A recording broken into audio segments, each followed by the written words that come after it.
What's up, everyone? Mike here in the BFH garage again. I know you recognize this LJ that's on the rack. It's Matt's. He's back to get some work done. This is a video that a lot of people have been waiting for. I was going to start with my Jeep, but my Jeep's a mess. I'm going to be honest with you. It's a mess. I need to rework my entire suspension. But his is ready. So what we are going to do is going to be a rear shock outboard project. Now this project's going to take a couple of steps to get it completed, and the very first thing we're going to do today is going to be a caliper flip on the brakes. You need to do that to make room for those rear shocks and mounts and all that. The caliper flip kit comes from blackmagicbrakes.com, exclusive to him, and it uses these little brackets here. And what these brackets do is they allow you to relocate the parking brake cable. So by relocating the caliper, it allows us room here for the shock mount. But if you relocate the caliper and the backing plate, you still have to account for the parking brake issue. So that's what these brackets do. We'll talk about that as we move on to that. But the whole purpose of this, again, is to get this outboard completed. And this is going to make him go from his current 10-inch travel shocks to 12-inch travel shocks. We're gonna get a little bit more flex out of that, and let me rephrase that, we're gonna get a little bit more usable flex out of it. You can droop as much as you want, but if you're not using it right, then it really doesn't matter. So follow me over here, and I wanna explain the whole purpose of all this. So the caliper needs to get flipped to this side, and the way we're gonna do that is we're gonna remove the caliper, and then we need to remove the backing plate. So the backing plate and the caliper switch from side to side, and the reason for that is, you can see where the shock mount here is.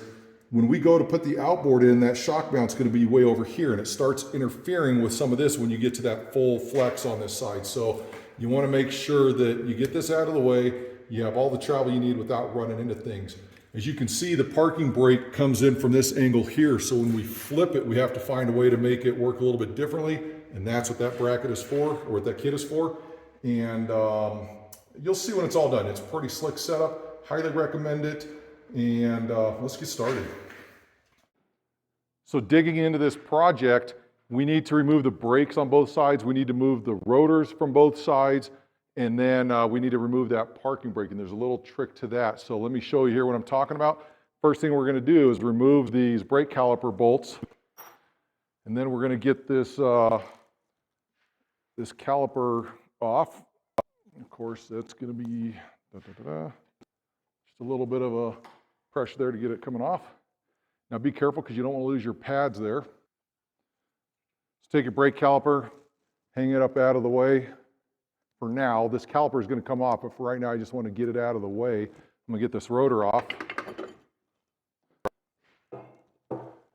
And then if you come up close, you're going to see right here this parking brake cable is held in, but there's three little finger type prongs that keep that cable from slipping back that way. A couple different ways you can do this.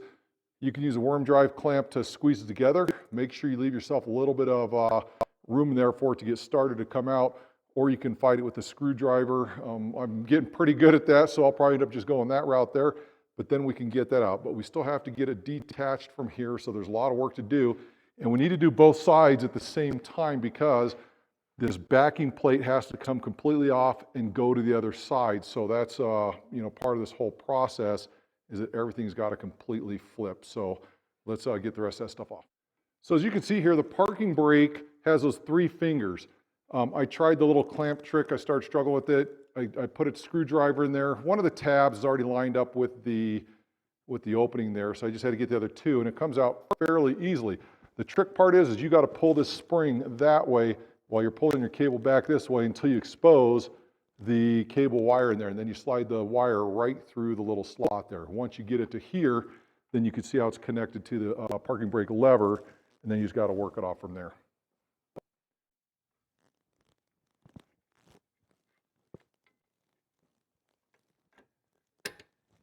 Get this off of there. With the parking brake cable out of the way, next thing we need to do is remove the axle shafts. Once we get these axle shafts out of here, that's going to release the backing plate. We need to do that to both sides because then we're going to flop the entire set from side to side. The only way you're going to get that backing plate off is get those axle shafts out.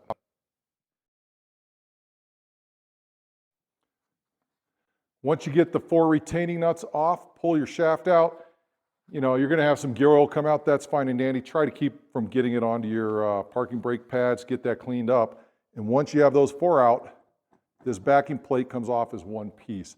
Then what we're going to do is take it to the other side, take that one from that side, put it over here, and then we start the assembly process. Now that we've taken the backing plates off of both sides and swapped them from side to side, I also swapped the rotors because you want those mated up to your parking brake pads as well as your caliper pads. We need to put on the Blackmagic Brakes relocation bracket here. So this goes on one way. You can't get it on this way, otherwise your retaining bolt won't work. So it has to go on this way here. You take the Allen side button bolt and put it through this side. That keeps the clearance from there. And then you also have a nylock 3/8 nylock nut here. Take your Allen wrench, put it there to back it up, and then you're going to take your 3/8, tighten that down. You don't want to crush it. You just want to make sure you get it good, firm and tight. The nylock will hold it. No need to Loctite it either. Right about there. And then that's set. Now we can take this and put it up onto the Jeep. So if you're looking here, you're going to see now that it effectively relocates the caliper to the front side. Before, if you remember, the caliper sits like that. Now that we moved it around, we're going to take it and put it on like so. And once we get this set on there, the next thing we're going to do is put our axle shaft back in to hold this in place. We don't need anything else on this side, so we'll get the axle shaft back in place. Then we'll start working on the back side of that.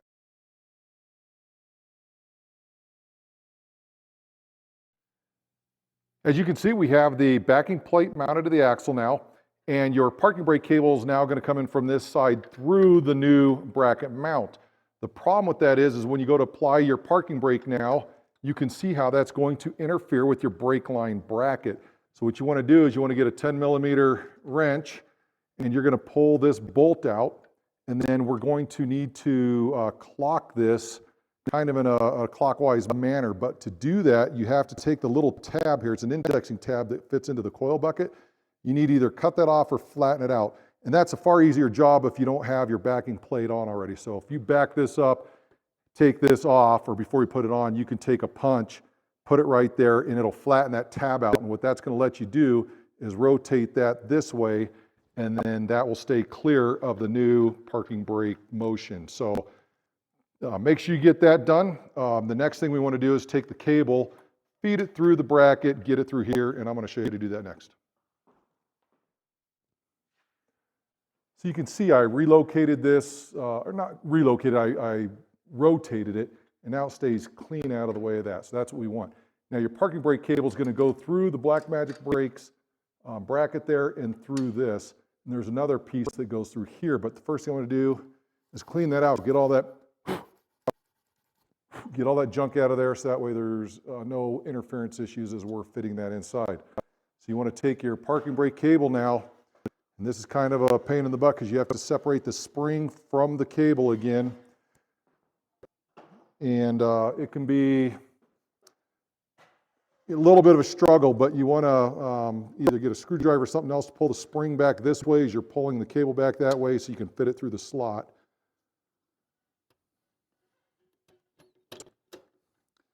Not a huge deal, but sometimes it can give you a little bit of grief. And then it'll slide through there. But you want to make sure you push it all the way through the bracket until it locks, just like that. And this is going to fit through the old one right there.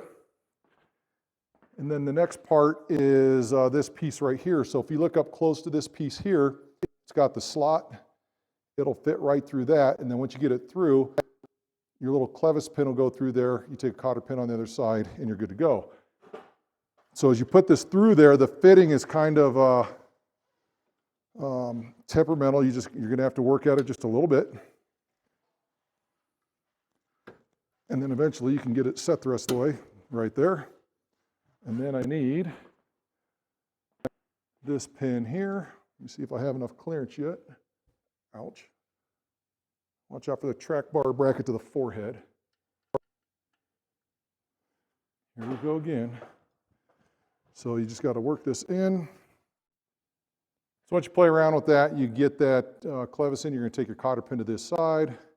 You're going to bend it up, secure it in place.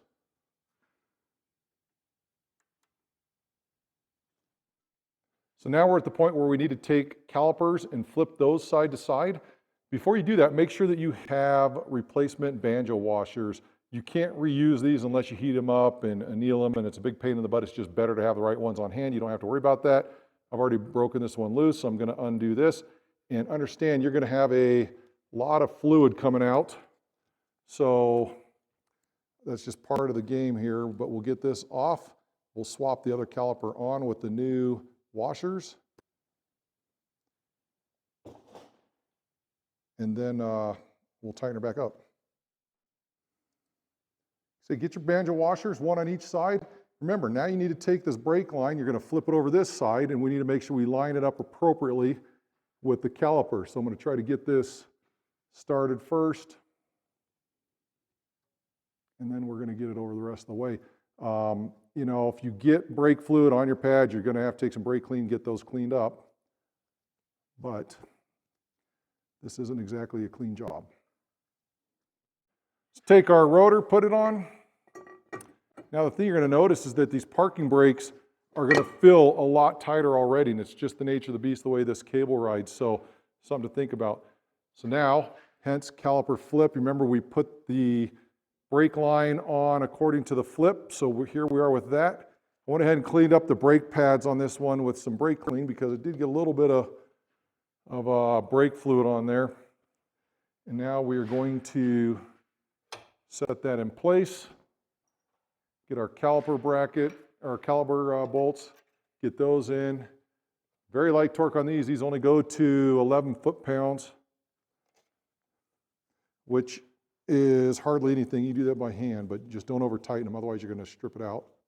And once you get that tightened up, then we have to tighten the banjo bolt down the rest of the way until it stops leaking. So that will also come along with the bleeding procedure. We'll make sure that once I start bleeding, if I see any fluid coming out of the banjo bolt, then I'll have to tighten up a little bit more. But you only need to tighten that up till it stops leaking, and then just a little bit more than that.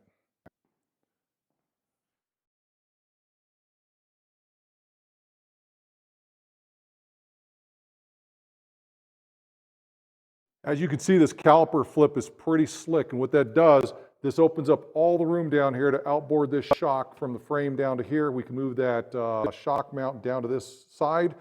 Everything's out of the way. Now, we're not done yet. We still need to bleed the calipers. Part of the process for this is swapping the caliper side to side, and the reason is that puts your bleeder valve above the inlet, and that's what allows you to bleed those brakes. So we're going to get the bleeding done next. Then we need to adjust the parking brake to make sure that these aren't hanging up, because your parking brake will work greater because you're getting more leverage on that. So make sure you get that parking brake adjusted appropriately and enjoy these things. Next up is going to be the outboard.